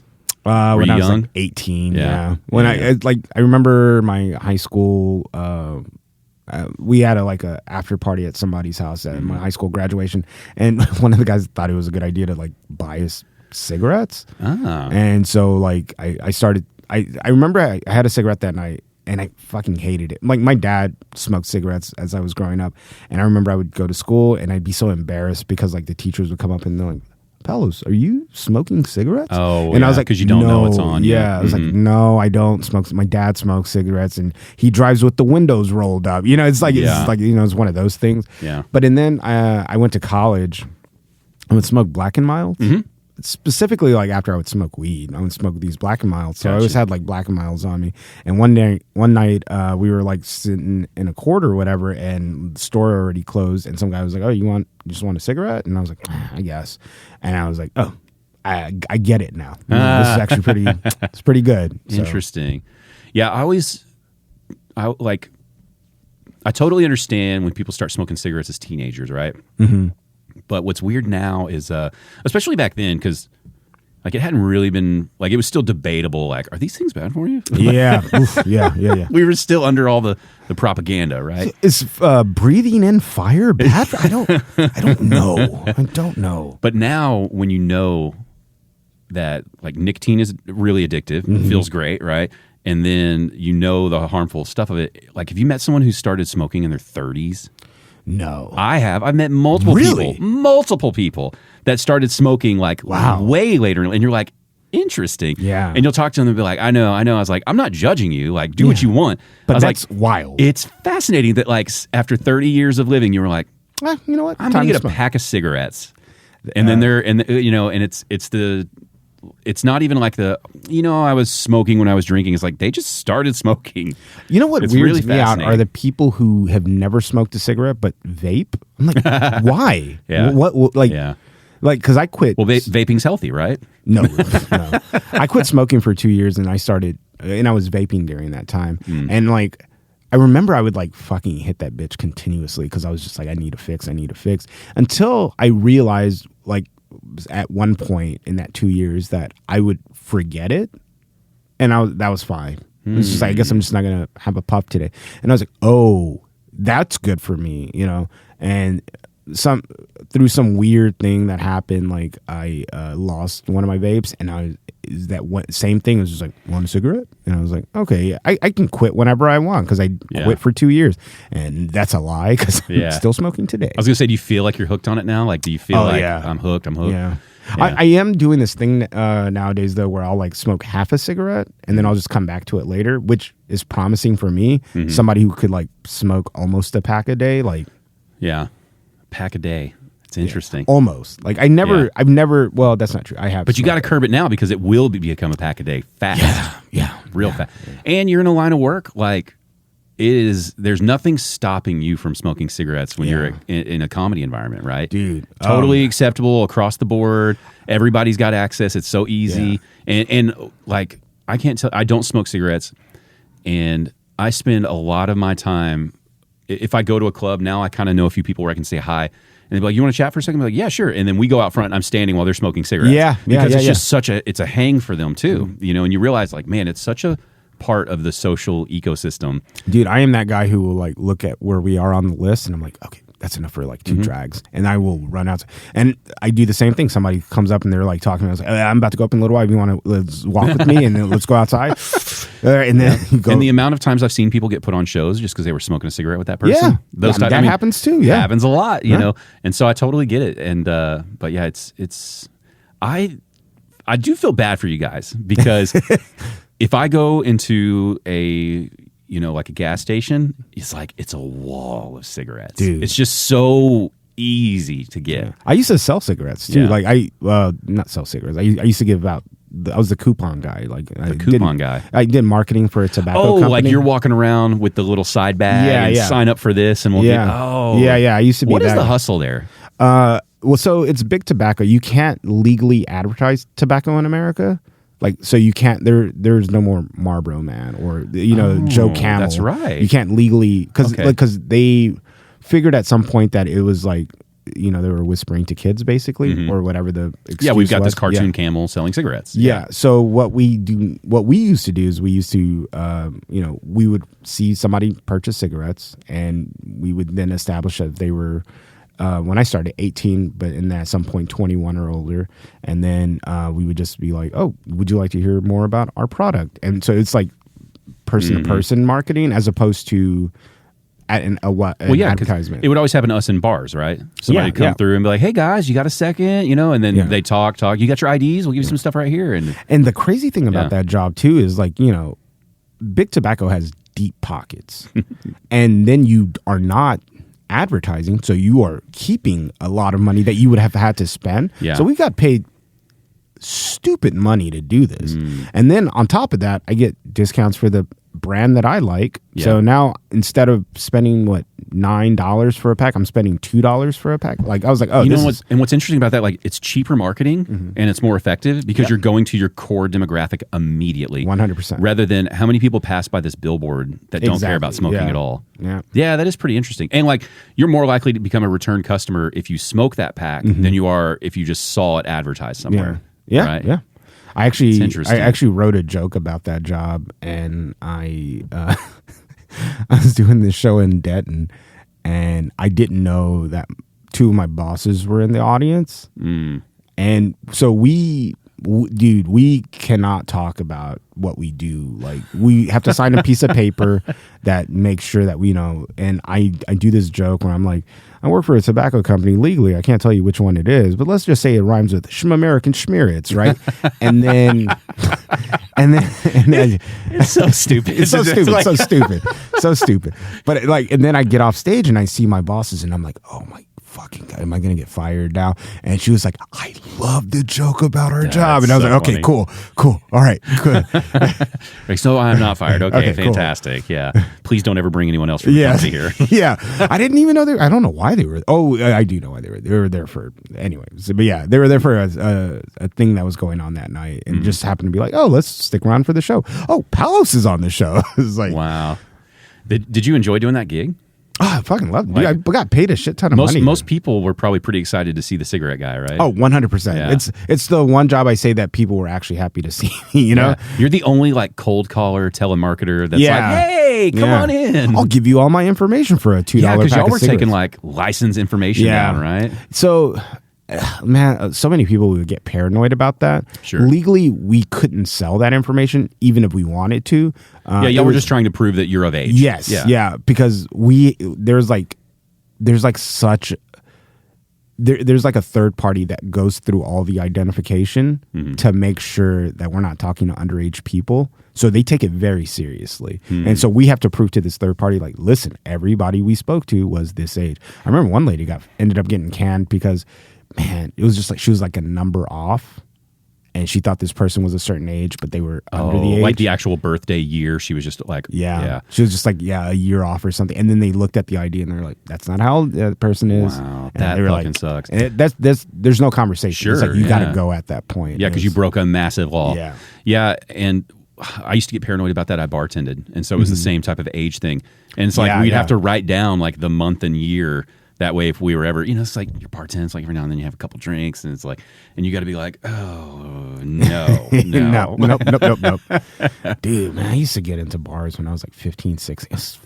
It was the Wild West back in the day, man. Where did you grow up? Dallas. Dallas proper. Okay. Yeah. I was like, when I was like 15, 16, Deep Ellum was like, every other location was boarded up, situation. And we would get into bars. We would buy a drink. Dude, first time I went to a strip club, I was 16 years old. Yeah.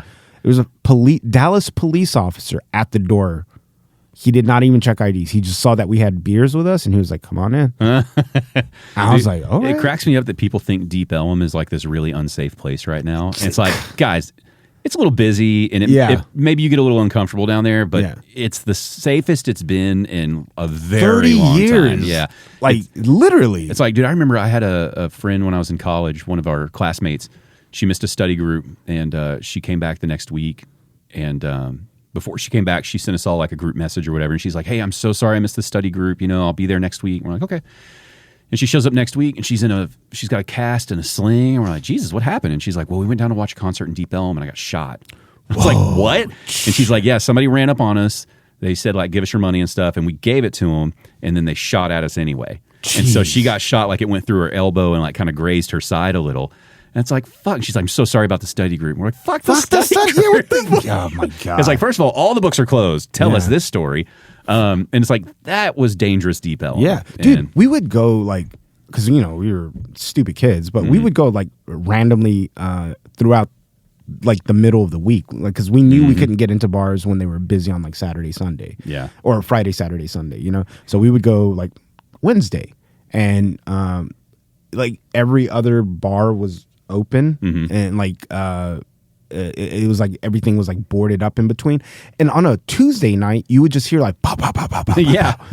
On a Tuesday. Yeah. So what do you think was happening? Like, so yeah, when people say like, oh, it's, it's dangerous to be out there, I'm like, I think you're just afraid of black people. Yeah. Like, I think that's and it definitely has like Deep Ellum has become like, there's a couple clubs or something down there. It's definitely more of like a black hangout right now. And it's like, but there's not like any like problems. It's just, again, it's like you're just kind of out of your comfort zone here. Yeah. Also, most of the time that I hear like something happen, it's like kids fighting. And I'm like, first of all, you're 30, 40 probably. What are you doing in Deep Ellum?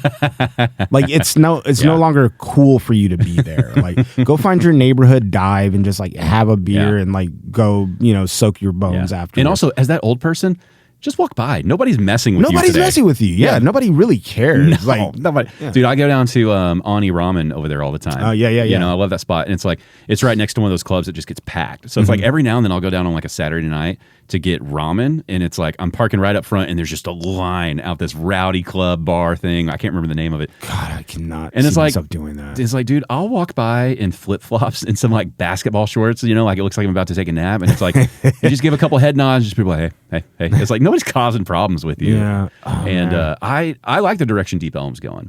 I think it's got a good mix of. It needs to be more of a neighborhood so that people keep it going for a long time. You just got to find a way to do that without, ruining the culture part of it. Like the problem is to make it a neighborhood. It's big business coming in. It's real estate companies doing it. But I think it's at a decent balance right now. I just think we need to now put a little bit more back into the local part of it. Yes. Yeah. Right. I'm getting real like fed up with the uptownification of Dallas. Yeah. It's like, oh my God, everything cannot look like uptown. Can we stop that? Yeah. Well, and if you go through uptown now, there's nothing wrong with it, but it's starting to get worn.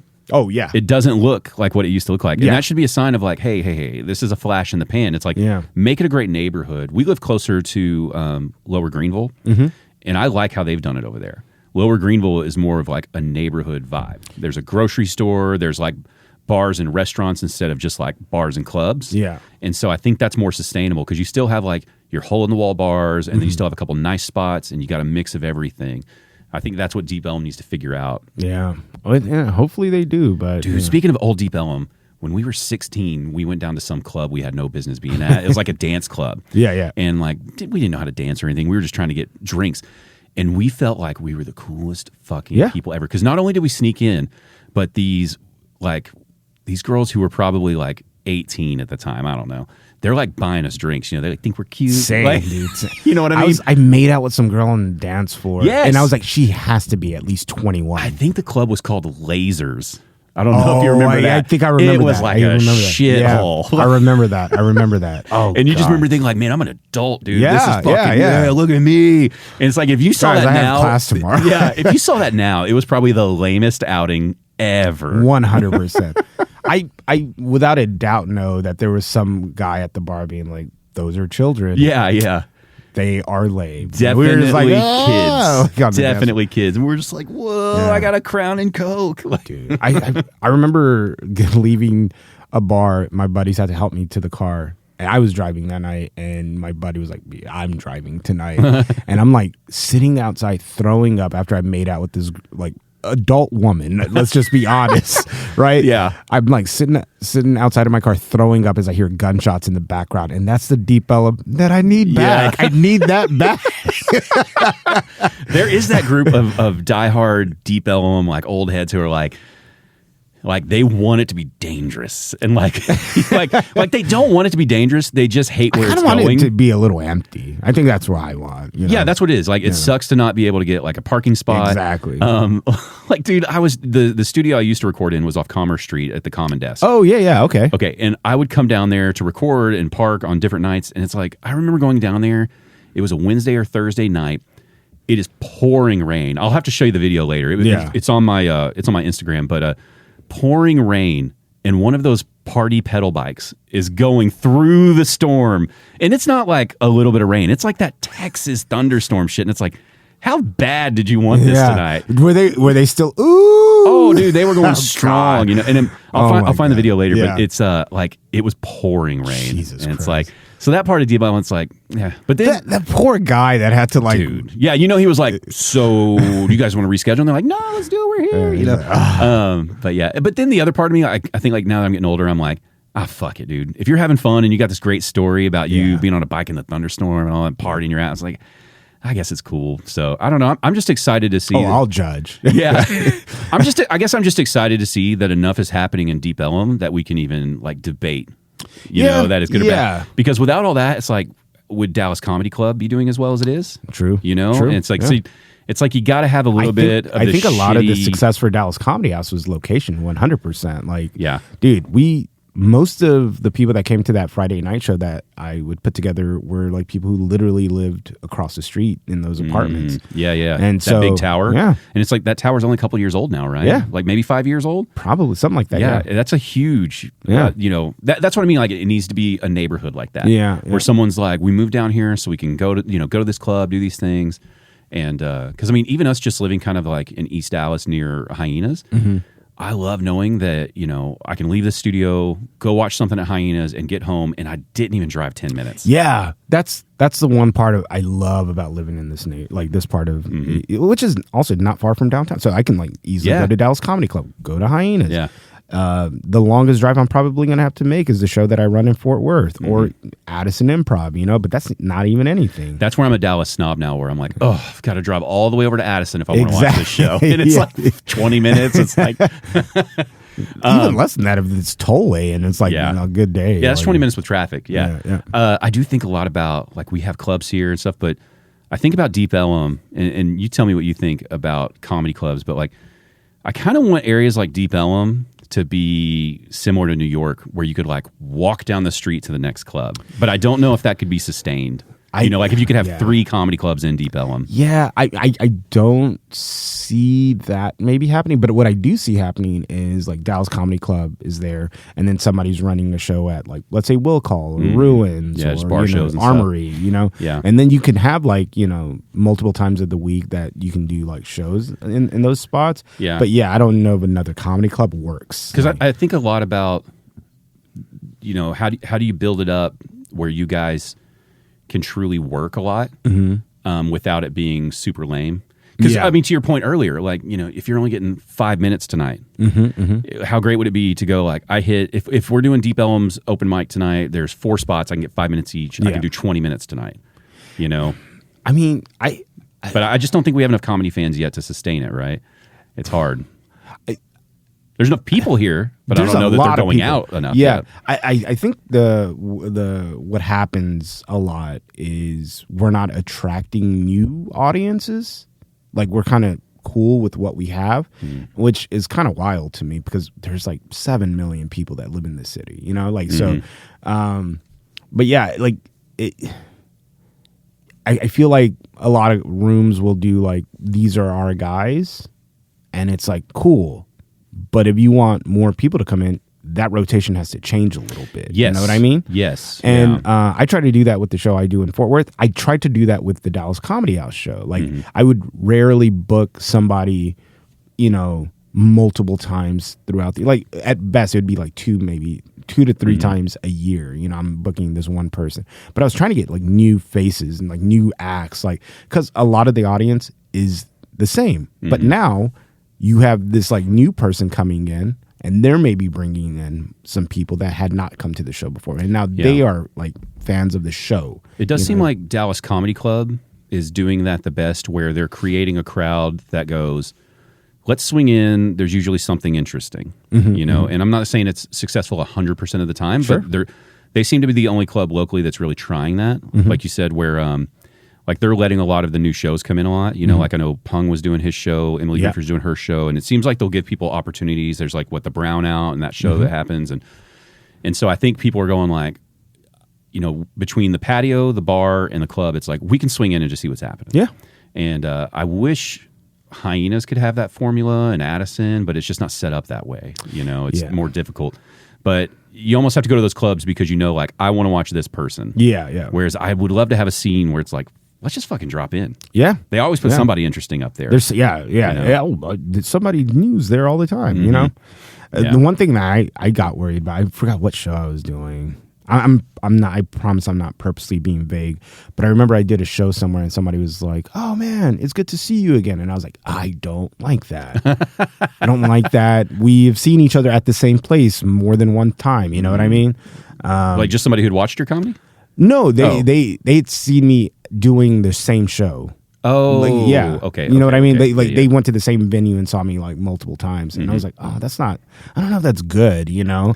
Like, you know. That's where I try to kind of check my judgment, because when I learned how long it takes people to create like a good 15, 20 minutes, you know, especially in the beginning, I'd see people and I'd be like, hey, he's telling the same jokes. Yeah. You know? Yeah. And it's an interesting concept to talk about when you don't do comedy, of like, how much material should you be writing, because how often are people seeing you and all, you know? Yeah. Also, I'm okay with it at this point. I know what you're talking about, and I used to think that too, but I'm okay with it now because A, I'm not famous. B, this person doesn't have my jokes memorized. You know, they it's like, oh, that's familiar because I've heard it before, but they don't know. You know what I mean? That's true. It's not like a song. You're not reciting exactly. it. Yeah. So like, I'm okay with So it shouldn't have bothered me, but like it bothered me a little bit. Yeah, and you feel super judgy. You're like, yeah. Oh, I've heard this one. Yeah, like, fuck off, dude. Also, I'm gonna, I don't do the same like jokes the same way all the time, so just like, bear with me. Well, I've definitely gotten over that now, because now I know, like, now actually what's happened is I know some of the go-tos that people have, and so then when they do a new thing, I'm like, ooh, hey, and and then because I'm learning how many more people there are to go watch now, and like to your point of, you got to pick what show you're going to go to.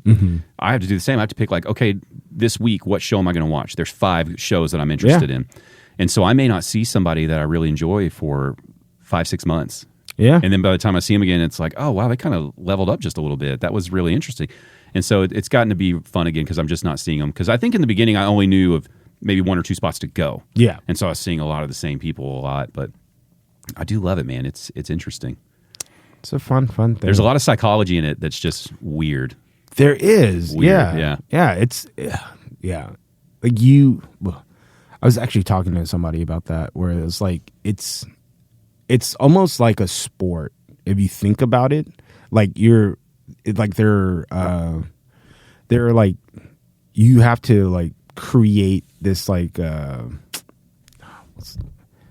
you have to create like this this idea of what you're doing, and like there's like a strategy involved, and like you have to practice it, but like there is definitely a psychology of like, okay, how does this joke work, and that's fun for me. That's my favorite part of this, if I'm being like honest. It's not like, is obviously getting up on stage, sold out show, all these people laughing at you is amazing. It's great, and it feels fucking validating. And you're gonna go home hard as a rock, as we said earlier. But like it's also the prepping that joke, seeing it not do well, like going in and cleaning it up, and then going back out and be like, oh, got it. This is how we do it now. That's my favorite part of like all this, because like, that's the work, you know what I mean? Like the payoff is all the other stuff that they laugh at you, that's cool. I love it. Don't get me wrong. But the favorite part is like, I'm going to take this stupid, silly idea and I'm going to keep on picking away at it until it works, I've been thinking of this question a lot, and I don't even like the question that much right now. Okay. Because it just feels like an asshole question. But I really, truly am interested when it comes to artists, and this show primarily does musicians and comics. So, that's kind of the angle I lean into it. But I started thinking to myself about what it is about people that decide, like, I'm going to do this and put it into the world. And what I mean is, have you ever thought about, when you do your comedy, have you ever asked yourself, like, why do I feel like this even needs to exist? Like, why does me making my material need to exist in the world at all? Have you ever thought about that? No, dude. No, Yeah. Now I'm gonna only think about You know that. what I mean? Because I think about like when people write music, it's like, what about you made you think that other people should hear this? And what about your comedy do you think makes you feel like I should say this because they should hear it? So whether it's silly, serious, whatever, just I'm kind of fascinated with that thought of how much do we think about why we're putting this out there at all, rather than just, I like this, and you know what I mean? Yeah. I think I've inadvertently answered this question to myself and to others at certain points, but I personally, for me, like, I think that everything that I do on stage, whether I like it or not, has a message, and that I agree with, that I co-sign on, that I'm for, and it's just kind of passing along that message is what I'm mostly doing, right? I since maybe the first 3 months I did comedy, I no longer like do stuff that I wouldn't feel comfortable saying off stage, on stage. Does that make sense? You know, so everything I say is on purpose and thought out. So it's like with anything, you kind of want to be heard, obviously, and that is my way of like kind of being heard, I guess, and also at the same time saying something. Does that make sense? Yeah. So I mean, that would probably be the closest way to answer that. No, I love it because it's just fascinating because it's music and comedy. They're both selfish but giving endeavors.